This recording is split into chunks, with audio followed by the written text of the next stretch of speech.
السلام علیکم۔ کراچی میں سائبیریا کی ہواؤں کا راج ہے۔ شہریوں نے رضائیاں اور کمبل نکال لیے۔ میٹ آفس نے بڑی پیشگوئی کر دی۔ کیا آپ حالات حاضرہ سے آگاہی حاصل کرنا چاہتے ہیں؟ خبر کے پیچھے چھپے اصل حقائق جاننا چاہتے ہیں تو ابھی سبسکرائب کیجئے جلمل پاکستان کو اور ساتھ ہی گھنٹی کے نشان پر کلک کر دیں۔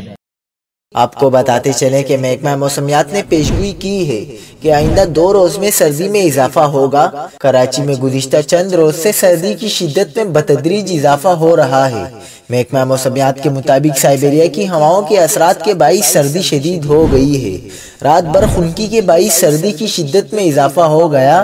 آج زیادہ سے زیادہ درجہ حرارت 24 ڈگری سینٹی گریڈ رہنے کی توقع ہے۔ صبح صادق اور شام کے آغاز سے ہی شروع ہو جانے والی ہواؤں کے باعث سردی کی شدت زیادہ محسوس ہونے لگی۔ شہریوں نے جیکٹس اور سویٹرز استعمال کرنا شروع کر دیے۔ محکمہ موسمیات کا کہنا ہے کہ آج ہوا میں نمی کا تناسب 56%، مطلب جزوی طور پر ابرآلود، جبکہ موسم حسب معمول سرد اور خشک رہنے کی توقع ہے۔